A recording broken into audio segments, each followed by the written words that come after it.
होता जा रहा है उसके साफ संकेत। दूसरा सवाल, हमें आलोचना बर्दाश्त नहीं है, क्या हम सही क्षणु नहीं रहे?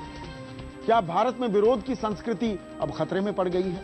चौथा सवाल, हिंदू सेना जैसे कट्टरपंथी संगठनों पर बैन क्यों नहीं लगता? और पांचवा और आखिरी सवाल, क्या सोशल नेटवर्किंग साइट्स पर सेंसर की मांग उचित है? और इस पर बात करने के लिए कुछ खास मेहमान मेरे साथ जुड़ रहे हैं। दिल्ली से जुड़ रहे हैं बीजेपी के प्रवक्ता श्रीकांत शर्मा, मुंबई में मौजूद हैं कांग्रेस की प्रवक्ता प्रियंका चतुर्वेदी, दिल्ली से मेरे साथ जुड़ रहे हैं समाजशास्त्री प्रोफेसर आनंद कुमार, और मुंबई के वरिष्ठ पुलिस अफसर रह चुके हैं, आजकल वकालत करते हैं, वाईपी सिंह। और वाईपी सिंह साहब, आपसे ही शुरू करूं, पुलिस के बयान भी लगातार बदल रहे हैं जो हम अपने रिपोर्ट्स में दिखा चुके हैं, तो क्या अब पर्दा डालने की कोशिश की जा रही है या इस मामले को उलझाने की कोशिश की जा रही है कि पता ना लगे मोहसिन सादिक क्यों मारा गया? मेरे ख्याल से इसके दो कारण हैं। पहला, पुलिस अपनी विफलता छुपानी चाहती है, क्योंकि जब पहले भी फेसबुक में पोस्ट हो चुका है बाला साहब ठाकरे के लिए पालघर में, और ये विदित हो जाता है कि इस तरह के पोस्ट से लॉ एंड ऑर्डर के क्वेश्चंस निर्माण हो जाते हैं, और ये जब क्वेश्चन होते हैं तो पुलिस का एक इंटेलिजेंस नेटवर्क, जो कि उनका एक ऑपरेशनल प्रोसीजर है, अपने आप एक्टिवेट हो जाने चाहिए, जिससे इस तरह के संदिग्ध लोगों के ऊपर प्रिवेंटिव एक्शन लिया जा सके, उनसे बॉन्ड साइन कराया जा सके 107 सीआरपीसी में, या उनको प्रिवेंटिव अरेस्ट कर लिया जाए, और सड़क पे एक बहुत बड़ी एक व्यापक पेट्रोलिंग शुरू कर देनी चाहिए। इस तरह का कोई भी प्रिवेंटिव एक्शन पुलिस ने नहीं किया, तो इसलिए उनको अपनी विफलता और अपनी जो उनकी अक्षमता छुपाने के लिए इस तरह के बहाने करने आवश्यक है। और साथ ही साथ एक तरह से ऊपर से भी इंस्ट्रक्शन आता है कि जनरल इस तरह के केसेस को कम्युलर कलर न दिया जाए, और इसलिए भी हो सकता है कि पुलिस अपने बयान बार बार बदल रही हो। ये जो कम्युनल एंगल है इस पर मैं चर्चा करूंगा, लेकिन प्रोफेसर आनंद कुमार, क्या भारत में भीड़ तंत्र अब हावी हो गया है कि वो बेलगाम है, 20 लोग कहीं इकट्ठे हो जाओ, किसी को सरेराह मार डालो, कुछ नहीं होने वाला है? नहीं, आज तो भारत माता रो रही है कि उसका एक होनहार बेटा गुंडों के हाथों मारा गया, जो अपनी तरफ से तो एक सामाजिक कर्तव्य पूरा कर रहे होंगे, किसी के सम्मान के लिए उन्होंने किसी की जान ले ली है, लेकिन ये माहौल तभी बनता है जब आबो हवा में पुलिस का डर न हो और नेताओं और गुंडों की रिश्तेदारियां बढ़ जाएं। पूना रानाडे और तिलक का, और हुसैन दलवई और असगर अली इंजीनियर का कार्यक्षेत्र रहा है, और वहां अगर इतनी खराब हालत है कि 15-20 लोग लाठियों और रॉड से किसी को इस हद तक पीड़ित करें, उसकी जान ले लें, तो पूना के लिए नहीं, ये पूरे भारत के लिए खतरे की घंटी है। श्रीकांत शर्मा, मुझे ये बताइए, पुलिस पहले कहती है कि हिंदू राष्ट्र सेना नाम का एक संगठन, एक कट्टरपंथी संगठन है, उससे जुड़े लोगों ने मोहसिन की हत्या कर दी। फिर कहते हैं कि नहीं, कोई संगठन नहीं। अगर फर्ज करो मैं पुलिस की बात को फेस वैल्यू पर ले भी लूं, लेकिन जो ये कट्टरपंथी संगठन हैं, जितने भी हैं, क्या इन पर सख्ती से कदम नहीं उठाए जाने चाहिए? इन पर सख्त कार्रवाई नहीं होनी चाहिए क्या? निश्चित रूप से होनी चाहिए, और जिस तरह की घटना आज पुणे में हुई है बहुत निंदनीय है, और एक ऐसा कृत्य है, इसके लिए जो भी अपराधी हैं उनको कड़ी से कड़ी सजा मिले। भारतीय जनता पार्टी इस घटना की कड़े शब्दों में निंदा करती है। वहीं दूसरी तरफ हम महाराष्ट्र सरकार से भी अपील करेंगे कि क्यों तो पुलिस ने बिना कोई इन्वेस्टिगेशन के बयान दिया, और फिर क्यों पुलिस उस बयान से मुकरी। ये तमाम ऐसी चीजें हैं जिन पर कहीं ना कहीं देश की जनता स्पष्टता चाहती है। और पुणे ऐसा शहर है जहां पूरे देश भर में लोग उसको एजुकेशन हब के रूप में जानते हैं। लाखों नौजवान लोग एजुकेशन के लिए पुणे की तरफ जाते हैं, और तमाम वो माँ बाप जो अपने बच्चों को लेकर कहीं ना कहीं आशंकित हैं कि भाई वहां मेरे बच्चे सुरक्षित हैं या नहीं हैं। संदीप, एक विकृत सोच है ये। देश के किसी भी कोने में इस तरह की घटनाएं अगर होती हैं तो उन घटनाओं की कड़ी निंदा होनी चाहिए, और ऐसे जो संगठन, चाहे कोई भी संगठन हो, किसी भी तरीके का संगठन हो, इस तरह के लोगों को कोई आजादी नहीं होनी चाहिए, बैन लगा देना चाहिए। इस तरह का उनको पनिशमेंट मिले कि जिससे कि आगे कोई इस तरह की कार्रवाई करने से कहीं ना कहीं संकोच हो और भय हो। बैन लगा देना चाहिए ऐसे कट्टरपंथी संगठनों पर, वो कोई सी भी विचारधारा से जुड़े क्यों ना हो, इन पर बैन लगना चाहिए। श्रीकांत,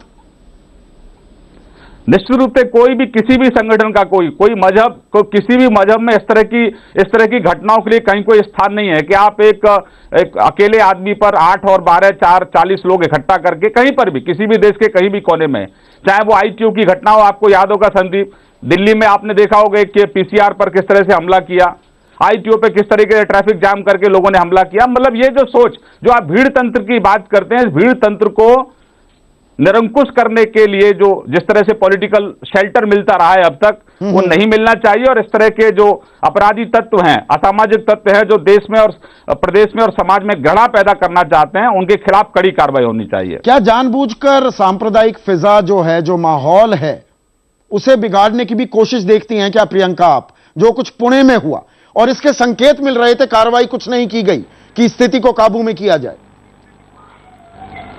देखिए, सबसे पहले तो मैं यहाँ पे ये कहना चाहूँगी, ये जो कह रहे हैं कि भीड़ इकट्ठा कर काम करना, ये बिल्कुल जो ये घटना हुई है बिल्कुल सोची समझी साजिश हुई है, जहाँ पे मोहसिन सादिक एक विक्टिम बन गए। पर ये वहीं पे नहीं खत्म हो रहा था, यहाँ ये घटना और आगे बढ़ाने की कोशिश है।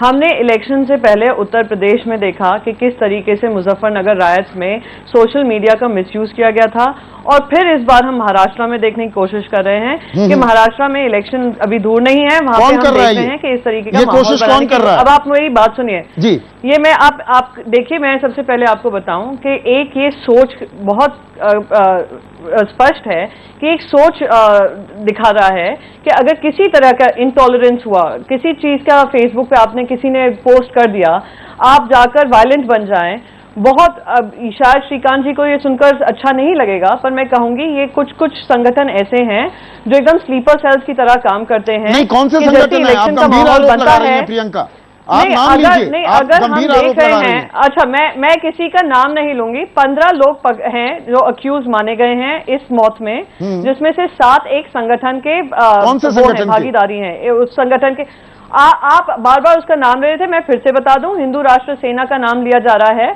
कि हिंदू राष्ट्र सेना के कुछ 7 लोग जो पकड़े गए हैं वो हिंदू राष्ट्र सेना से जुड़े हुए थे। तो बहुत स्पष्ट है कि एक माहौल बनाया जा रहा है महाराष्ट्र में, और मैं यहाँ पे महाराष्ट्र शासन की तारीफ करूंगी कि उन्होंने यूपी की सरकार की तरह बेबस नहीं है, उन्होंने लोगों को पकड़ा और उनको कोर्ट में पेश किया, और बाकी जो 5 एब्सकॉन्डिंग है उनको भी पकड़ने में बिल्कुल जुटी हुई है, और महाराष्ट्र पुलिस भी जुटी हुई है। तो इसमें अगर YP सिंह ये कहेंगे कि वो नाकामी है, मैं कहूंगी कि उन्हें ये माहौल और स्प्रेड किया जा सकता था महाराष्ट्र में, ये माहौल और बिगड़ सकता था, उसको काबू में लाए हैं।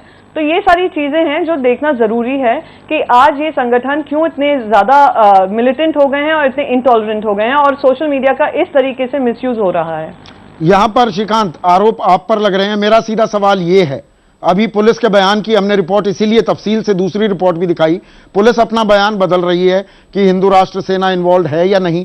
मेरा सवाल बड़ा लिमिटेड है श्रीकांत, क्या हिंदू राष्ट्र सेना का संघ परिवार से कोई लेना देना है? देखिए संदीप, मैं आपको स्पष्ट कर दूं, ये कांग्रेस की बहुत पुरानी सोच है, और इस सोच की वजह से ही आज देश के हालात ऐसे हैं कि लोकसभा में ये अपना नेता प्रतिपक्ष भी नहीं चुन सकते। अपने निकम्मेपन के लिए हमेशा संघ परिवार भाजपा पर दोषारोपण करना। भाई, कानून व्यवस्था आपका काम है, आपकी स्टेट में 15 साल से सरकार है, कैबिनेट में आप बात सुन लीजिए, आप बात सुन लीजिए, मैंने आपको बीच में नहीं रोका है, आप सुन लीजिए, आप सुनने का पेशेंस रखिए। आरोप लगाया है तो उसका जवाब भी सुन लीजिए, आरोप लगाया तो जवाब भी सुनिए। अपने निकम्मेपन को छुपाने के लिए भाजपा पर आरोप लगाना बंद करिए। इस देश के गृह मंत्री ने माफी मांगी थी जब उन्होंने हिंदू आतंकवाद का नाम लिया था। अपना होमवर्क पूरा करिए, कानून व्यवस्था आपका काम है, राज्य में आपकी सरकार है, अगर किसी ने गलत काम किया है तो उसको पनिशमेंट दीजिए। देखिए, हम तू मैं नहीं करेंगे श्रीकांत, तू मैं नहीं करेंगे। सवाल बड़ा सीधा है आपसे, क्या हिंदू राष्ट्र सेना का कोई ताल्लुक है संघ परिवार से? इस तरह के किसी भी कृत्य करने वाले से भारतीय जनता पार्टी का कोई मतलब नहीं, संघ परिवार का कोई मतलब नहीं। और जो लोग हमारे ऊपर आरोप लगा रहे हैं वो अपने गिरेबान में झांक कर देखें कि अब महाराष्ट्र का चुनाव है, चुनाव गुड गवर्नेंस पर ना हो, इस तरह की हरकतें करना, एक तो हत्या कहीं हुई है उसका आरोप हमारे ऊपर लगाना, ये बहुत निकृष्ट सोच है और इसी सोच की वजह से आज कांग्रेस बहुत निचले स्तर पर आ गई है। इनको लगता है मुझे सकारात्मक सोच के साथ आगे बढ़ना चाहिए। जो अपराधी है, अपराधी का कोई धर्म नहीं होता है, जो जघन्य हत्या कर रहे हैं उनका कोई धर्म नहीं होता है। उनको किसी के साथ जोड़ना और पूरे परिवार को, पूरे संगठन को आरोपी बनाना, मैं मानता हूं इस सोच से कांग्रेस को बाहर आना चाहिए। आपका रिस्पांस 30 सेकंड है आपके पास, मुझे बाकी 2 मेहमानों पे भी जाना। 30 सेकंड में उनको जवाब दूंगी। मैंने श्रीकांत शर्मा जी से पहले बता दूं कि श्रीकांत जी, ना ही मैंने बीजेपी का नाम लिया है, ना ही मैंने कहीं आरएसएस का नाम लिया है। हिंदू राष्ट्र सेना के 8 लोग गिरफ्तार हुए हैं, मैं उनके बारे में बात कर रही हूं। अगर आपको उसमें कोई गिल्ट फीलिंग महसूस हो रही हो, उसका कांग्रेस से नहीं जोड़िए। दूसरी बात, अगर आप बात कर रहे हैं कि जी, मैं अगर जैसे मोहम्मद कासिमी के लोगों के साथ आपको जोड़कर बात करूं, संजीव बलियान आज कैबिनेट में बैठे हैं, वो भी देश से छुपा नहीं है। संजीव बलियान मुजफ्फर रायत में रायत अक्यूज्ड हैं और आज वो कैबिनेट में बैठे हुए हैं, वो भी देश से छुपा नहीं है। तो देखिए, फिर आप झूठ बोल रहे हैं, झूठ मत बोलिए, झूठ मत बोलिए। मुझे आप दोनों को रोकना पड़ेगा, माफ कीजिए, मुझे आप दोनों को रोकना पड़ेगा। फिर मैं HKL भगत और साथ साथ जगदीश टाइटलर वगैरह वगैरह बहुत से नाम लेने पड़ेंगे और विषयांतर हो जाएंगे। मेरा सवाल YP सिंह साहब आपसे है, क्योंकि आप पुलिस अधिकारी भी रह चुके हैं और अब जाने माने वकील भी हैं। ये जो न्यू मीडिया आया है, ये जो सोशल मीडिया आया है, इसको लेकर सेंसरशिप की बात उठती थी, हम ही लोग बहुत हो हल्ला करते थे। लेकिन क्या अब जांच अधिकारियों को, जांच एजेंसियों को, पुलिस तंत्र को अब सोशल नेटवर्किंग जो साइट्स हैं इन पर भी अपनी निगाह पैनी करनी होगी? और क्या हमें कुछ सख्त कानून और लागू करने पर सोचना होगा? मेरे ख्याल से कानून पहले से ही काफी पर्याप्त है। यदि अभिव्यक्ति के किसी की फ्रीडम को इस तरह से वॉच से रोका जाए, ये भी जो है हमारे जनतंत्र के लिए ठीक नहीं है। कानून बहुत सारे हैं, डेफेमेशन का कानून है, IT एक्ट में कानून है कि आप गलत चीजें नहीं, इस तरह की ऑफेंसिव चीजें नहीं पोस्ट कर सकते हैं। 295 इंडियन पीनल कोड है, रिलीजियस भावनाओं को नहीं किसी को खराब कर सकते। 153A है, इसमें भी दोनों ग्रुप्स में कोई दुश्मनी नहीं कर सकते हैं। तो कानून पहले से ही पर्याप्त है, लेकिन आवश्यक है उस पर वॉच रखने की। वॉच के साथ साथ इंटेलिजेंस जो है इसको देखने की, क्योंकि ये चीज पनपने ही नहीं देना चाहिए। चुनाव आ रहे हैं, चीजें सेंसिटिव हैं, हर पार्टी इस तरह के कम्युनल पैशंस को बढ़ा के कुछ न कुछ अपनी पॉलिटिकल माइलेज लेने का प्रयत्न करेगी। और ऐसी परिस्थिति में पुलिस जो है एक न्यूट्रल एंटिटी होने के साथ उसको एक बड़ी पैनी नजर रखनी चाहिए, ये देखने के लिए कि कौन मिसचिफ कर सकता है। और यदि ये इंटेलिजेंस गैदरिंग इनका एफिशिएंट है, तो कोई भी व्यक्ति इस तरह से ऑर्गेनाइज करने के पहले ही जो है पुलिस उसको पकड़ सकती है, उसको रोक सकती है, प्रिवेंटिव एक्शन ले सकती है। घटना होने के बाद ये बोलते हैं कि हमने 101 लोगों को प्रिवेंटिव अरेस्ट में किया, लेकिन घटना होने के पहले आपका काम था कि आप कम से कम 10-20 लोगों को भी प्रिवेंटिव अरेस्ट कर देते, तो बाकी किसी की हिम्मत नहीं पड़ती थी इस तरह के कानून अपने हाथ में लेने के लिए। इसलिए मुझे लगता है कि ये फ्रीडम ऑफ एक्सप्रेशन पे रोक लगाना डेमोक्रेसी के लिए बहुत खतरनाक है। लेकिन पुलिस को जो इस तरह के ऑफेंसिव अभिव्यक्ति के लिए पहले से ही कानून है, उन कानूनों का कारगर ढंग से उनको जो है एक इंप्लीमेंटेशन करना चाहिए। लेकिन इन सब चीजों में पुलिस जो है ठीक से काम नहीं कर पा रही है और इसलिए कानून और सख्त करने की बात करती है। बिल्कुल, हमें लगता है कि मुजफ्फरनगर दंगों से भी देश के बाकी राज्यों की पुलिस ने कुछ सीखा नहीं है। वो दंगा भी इसी तरह से सोशल नेटवर्किंग साइट्स का दुरुपयोग करके भड़का था। प्रोफेसर आनंद कुमार, आखिरी सवाल आपसे, क्या विरोध हम सह नहीं पाते, बर्दाश्त नहीं कर पाते हैं? क्या हम अब एक ऐसी राह पर चल पड़े हैं कि माइट इज राइट, जिसकी लाठी उसकी भैंस, हम उस राह पर चल पड़े हैं? हमारे देश में तो शास्त्रार्थ की एक परंपरा थी, वो गौण हो गई है क्या? वो खत्म हो गई है क्या? नहीं, आपका ये संदेह बहुत वाजिब है, क्योंकि हमारे राजनीतिक जमातों में कार्यकर्ताओं का जनतांत्रिक राजनीति के लिए प्रशिक्षण बंद सा होता जा रहा है। अपने नेताओं के सम्मान की रक्षा के कथाकथित कर्तव्य को पूरा करने के लिए कुल एक ही रास्ता है, हुल्लड़ और दंगा। और ये संसद से शुरू होता है और जाता है नीचे तक, मोहल्ले की और गांव की इकाई तक। राजनीतिक प्रतिद्वंदिता में एक लक्ष्मण रेखा की जो जरूरत है वो लगातार मिटती जा रही है।